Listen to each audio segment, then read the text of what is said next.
양인격을 이제 마지막으로 결정을 내겠습니다. 이제 간단하죠. 양인격은 이제 양인 오양이에요. 오양인데 겁재월에 태어나면 돼요. 단 무토만큼은 5월에 태어난 걸 양인으로 친다라는 걸 말씀드리고요. 용신은 격용신이 아니고 용신은 별도로 잡아야 되는데 관성과 살, 재 세 가지가 있어야 성격이 돼요. 그 나머지는 안 돼요. 조금 아까 자평 시절인지 아주 입이 탔어요. 적천수천미에서는 양인격으로서 식상을 쓰는 용신을 식상으로 써서 출세한 사람을 풀어드렸어요. 근데 여기는 지금 자평진전에서는 오직 이도로 나가는 건 풀어주질 않아요. 그래서 첫 번째 양인격의 관성을 쓰는 법 하나, 두 번째 이건 사례 명조가 없이 이렇게 하셔서 내가 말씀을 드렸고요. 자, 그리고 관과 살을 해서 관살이 있었고 재인 양인을 제하는 거 됐죠? 1-2가 있고요. 이거 뭐 간단해요. 관투유력하고 그래서 투살해서 되고요. 이게 이제 재인이고 상식이 있으면 귀하다라는데 상식이 있어서 귀하다라는 것은 이건 상식은 관사를 제함으로써 상식이 있어서 좋다는 건데 봅시다. 한번 제하고서 네. 자, 이 사주예요. 이 사주가 결론은 요게 개수가 쓰냐 못 쓰냐예요. 심해천 선생은 이 개수를 쓴다고 그랬어요.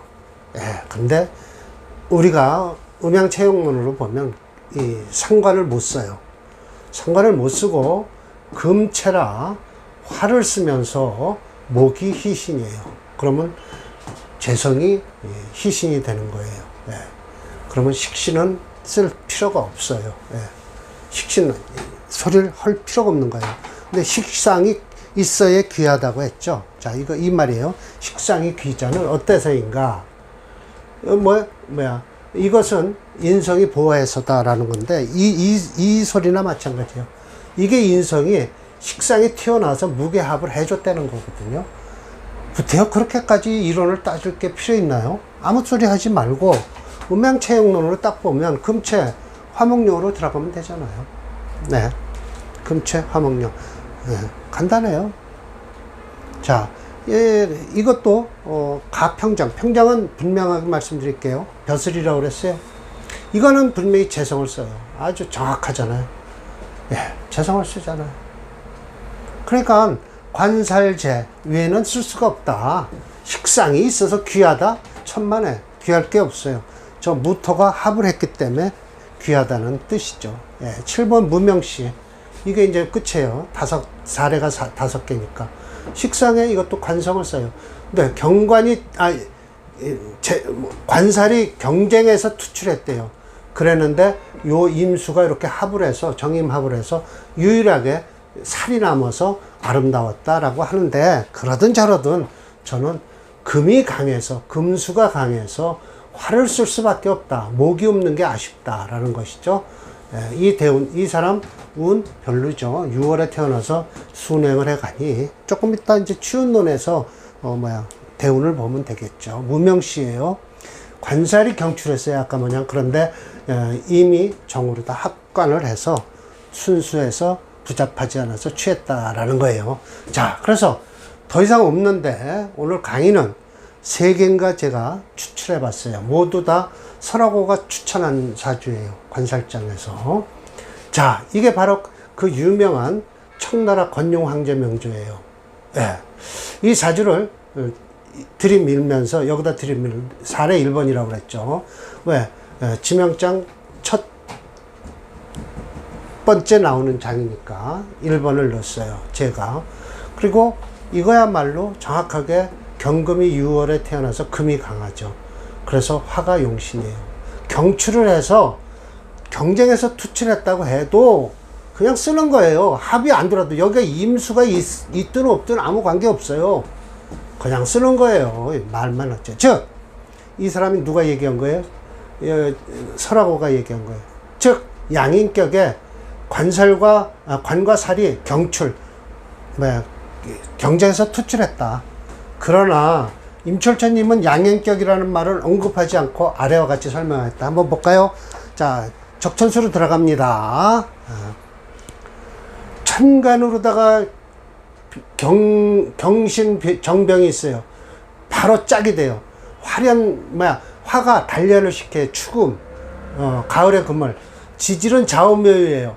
배, 감리, 진태예요. 이게 정방향 아니에요.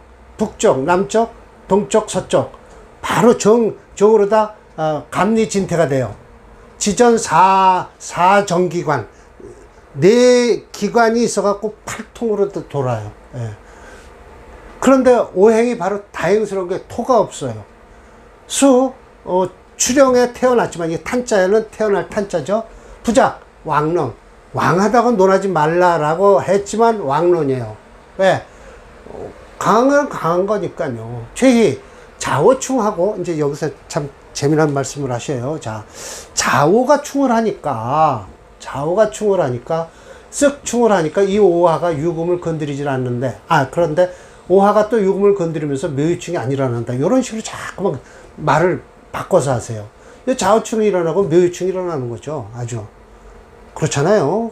그러면 사주가 불안하죠. 황제까지 됐다는 건 자기 카리스마로 된 거죠. 이 양인격으로서. 예. 여기, 이대로 놓고 해도 되겠네요. 예. 최희, 반가운 것은 좌우봉충이다. 지금 설명하셔요. 수가 극한다. 뭐를 극을 해요? 화를 갖다 극해서 오화가 유금을 깨뜨리지 않게 한다는 거예요. 조기 보주라. 이 오화가 일주를 도와주고 있대요. 더욱 묘한 것은 묘유봉충인데 천지가 다 외고 있어요. 금극목이라. 그러나 묘목 또한 오화를 돕지를 않아서 제복하는데 마땅함을 얻었다라는 거예요. 묘유는 바로 진태다. 그러므로 주인은 인의가 진기라. 이걸 내가 왜 가르쳤을까요? 이 징의에서는 없어서 가로를 쳐는 거예요. 자오이 감리라. 다룬다는 뜻이에요. 천지지중기라. 예, 좌우를 위아래로니까요. 이건 인이고. 단, 감리는 득 1월 정체라. 1월 정체. 감리는 그러네요. 예, 그래서 1월의 바른 뜻이다. 그래서 무매리라. 사라지지도 않고 없어지지도 않는다. 일윤일헌. 한 번 윤택하게 하고 한 번 말려준다. 그러니까 봄이 오고 가을이 온다 이거예요. 자하문단이라. 이건 각자의 자기 할 일을 하고 있다는 뜻이에요. 수화기제라. 그러면서 또 가르쳤죠. 이거는 가르친 것은 전부 어디에 징의에는 없는 거다 이거예요. 소위 팔방빈복. 각 나라 사람들이 그러니까 빈복이라는 거는 예복을 갖추고 입고서 어떻게 사해 바유자예요. 유동. 온 사회를 한꺼번에 아울렀다는 뜻이에요. 그리고 주연, 금마차에다가 붉은 연을 이렇게 날리고 병에 판도진에 아울렀다. 이건 노예예자예요. 그 판도, 모든 나라들을 정벌을 했다는 뜻이요. 백랑원토라는 것은 나쁜 호랑대죠. 이런 걸. 그래서 모두 함기 돌아왔다. 그러니까 백랑원토라는 것은 중국을 중심으로 해갖고 그 주위 사람들은 다 오랑캐라고 했어요. 그래서 중화 사상이 바로 거기서 있는 거예요. 중국 사람들은. 그래서 중원을 가운데 두고서 서로 외세들이 자꾸만 들어왔죠. 우리나라만 중원을 차지하지 못했죠. 한번. 고구려가 광개토와 대왕이 그래도 가장 많이 중국 쪽으로 들어갔던 분이에요. 그 다음에 장수왕이고요. 그 온토가 모두가 엎드려서 그 깃발 아래 엎드렸다는 거예요. 딱 가서 깃발만 꼽아 모아서 전부 다 엎드려 절을 하는 거죠. 천하가 희령 밝고서 편안했다라는 거예요. 14 각주를 써놓은 건 징의에는 이 명조는 지지장에다 갖다 놨대요. 지지장에 갖다 놓고 또한 가로친 부분은 다 없다. 물론 중주자가 전하려는 의도는 천미와 차이는 없다. 오히려 천미의 내용이 복잡하고 지리한 느낌이 든다. 그러나 목차상으로는 어떻게 됐냐? 일로 내려와 있죠? 선미와 차이가 있으며 특히 찬집자인 원수단이 밝힌 임시활이라는 것도 없으며 마지막 장인 정원장도 없다. 마지막 장으로 부처장을 두었으며 특히 중주자인 임철조가 비판하는 기룡신설표를 두었다. 이와 같은 근거에 의하면 설화가가 지은 징이라는 책은 중주자의 의도와는 관계없이 각색된 것이다 라고 제가 각주를 달아놨죠. 예. 적천수 천미는 제가 완벽하게 만들어놨어요. 징이와 이렇게 딱 갖다 비교하고 이장 저장 찾아가면서 이 사람명제 1번 지명장에 있는 것을 저 지지장으로 갖다 놨다니까요. 그리고 다 막 갈라놨어요. 전부 차례를 바꿔놨죠. 예. 자, 그렇고요. 여기 양인격이에요. 양인격에 정확하게 관살이 경출, 경쟁에서 투출했죠. 자, 보세요. 화가 용신이니까 대운 요거만 잠깐이고 역대운입니까? 화목 이때까지 좋잖아요. 7대운이에요. 7대운. 어려서야 그냥 그만이고 7대운이 좋았다니까요. 그리고 황제 소리를 들을만 하죠. 예. 예. 양인격이 아주 전통적으로 양인격. 근데 철조 선생은 이거 절대 양인격이라고 얘기 안 하잖아요. 그냥 그대로 그냥 운세대로 풀잖아요. 이런 사주를 양인격에서 심해천 선생이 갖고 와야죠. 예. 갖고 와야죠. 다음 설화가가 예시한 명조예요. 병인, 갑오. 이제 요걸 얘기하는 거예요. 요걸 설명한 거예요. 저 설화가가. 임수가 투출해서, 요거, 병어니까 이거, 평관을 쓰잖아요. 병어, 갑오, 병신임진이에요. 이거, 양인이죠. 예, 양인이니까 수를, 평관을 쓰는 거예요. 수를 쓰니까 금이 좋겠죠. 자진수국하고, 인호화국을 하고, 수화기제를 하죠. 그래서 이렇게 설명을 하죠. 신진공합하고 임수통원했다. 인왕 살왕하다. 네, 맞아요. 재성은 불파인이라. 어디 있어요, 재성? 경구. 이 재성이 불파인이라 인성을 올라가서 칠 필요도 없죠. 예. 위미, 아름답다. 장악하길 뭘 장악하냐? 병부와 형부를 장악해서 생살대권을 잡았다는 거예요. 마치 인신이 인과 신이 자리가 바뀌었다면 연애신이고 일이인이면 인왕하면서 살은 불강하니 비귀격이라 귀격이 되지 못한다라는 거예요. 자, 그럼 한번 제가 이걸 찾아볼게요. 뭐라고 해야 되냐면 아무것도 아니니까 병인생으로 제가 올렸을 거예요.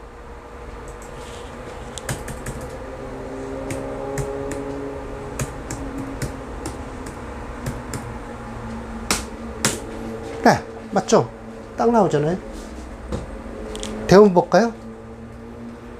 네, 요 술대운만 안 좋아요. 자세히 설명하면 요걸 안 좋다고 얘기를 해줘야 돼요. 쭉 이때까지 좋죠. 이때 깨지는 거죠. 네. 격으로 푸나 격으로 푸나 억부로 푸나 체형으로 푸나 다 같아야 돼요. 안 같으면 사주쟁이들이 서로 싸움만 하죠. 저는 그 싸움을 말리려고 하는 거예요. 이거는 심해첨 선생이 얘기를 했는데 설화가가 예시한 문장이 별로 맞질 않아서 제가 싫지는 않았어요. 만약 무토가 5월생이면 양인격이라고 분명히 했죠. 한투 병정하고 지혜 화국이면 즉 이게 양인이 인성으로 화했으니까 혹 관이나 혹 살이 투한즉 인성을 제거하고 인성이란다. 양인을 제거해서 인성이 남으니 그 격은 깨끗하다라는 것이죠.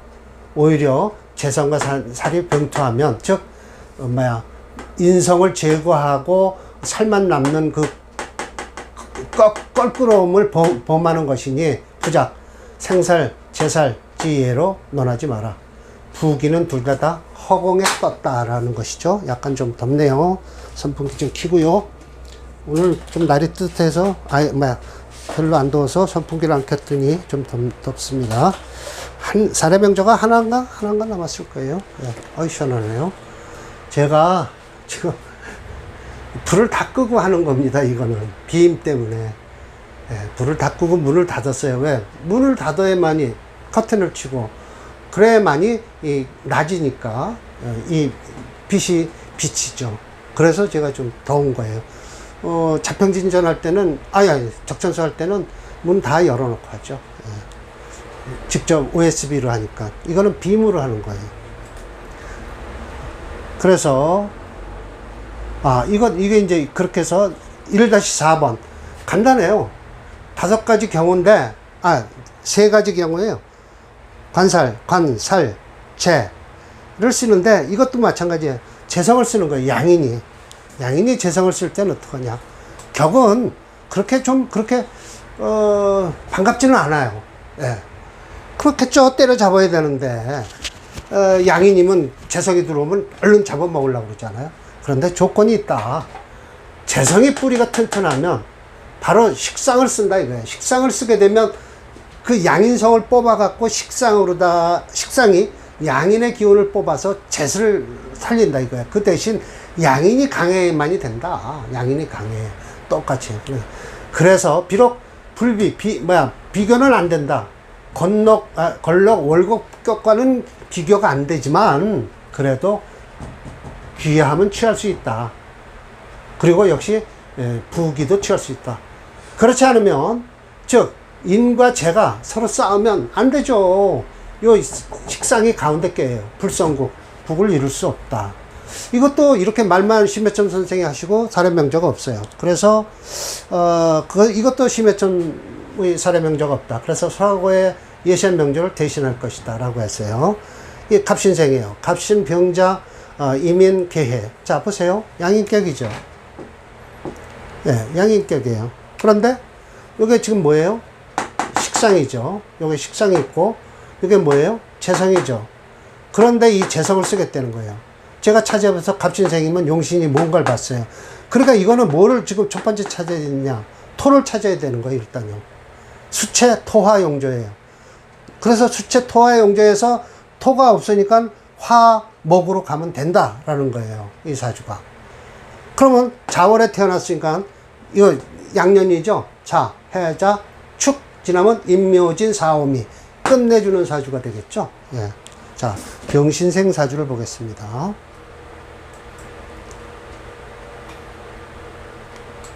아까는 병인생이었네요.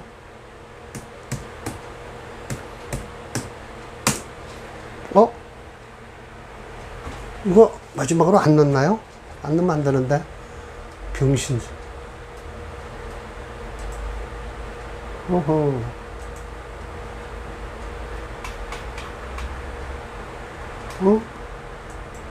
이거 왜 이러나요? 갑신생이네. 병신생이 아니라.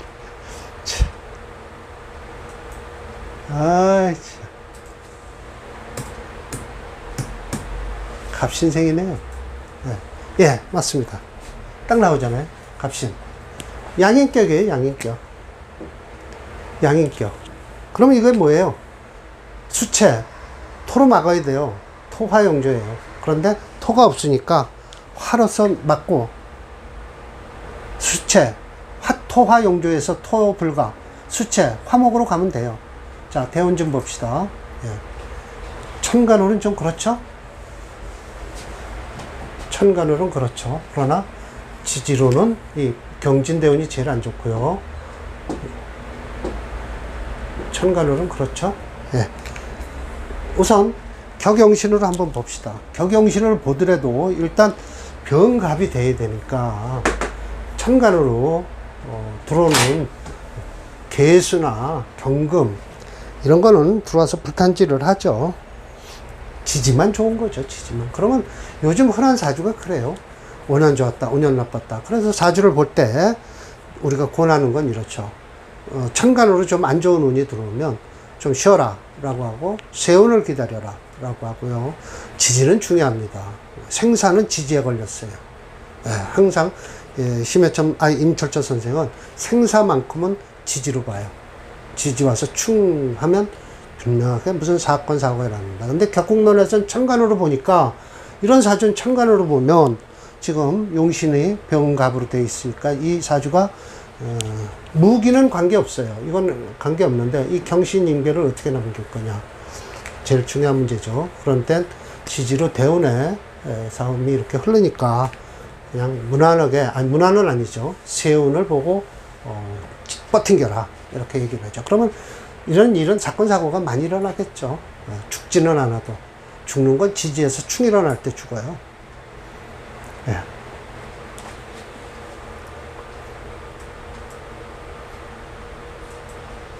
그래서 이렇게 이걸 설명을 또 했네요. 자, 이렇게 해놓고 보죠. 예. 반가운 것은 인해 상합하고 목화득기 생지했다. 자신이 회국을 이루니 식신 후 또한 생부 도움을 받는다. 재기가 통문호다라고 했는데 이게 아마 적천수에서 끌고 온 걸 거예요. 재기 통문호라는 건 부격이라 라고 해서 재기 통문은 적천수에서 얘기하는 거예요. 재성의 기운이 통하면 부자가 된다 라고 했죠. 네. 자, 이제 다음 강의는 론, 양인치운론이에요. 이것도 사례명조가 5개뿐이 없더라고요. 간단히 끝날 거, 2번에 걸쳐서 끝날 것 같습니다. 예, 그래서 오늘도 양인격에 대해서 적천수에도 하고 자평진전에서도 하고 양인격 많이 하고 있었습니다. 예, 마치겠습니다.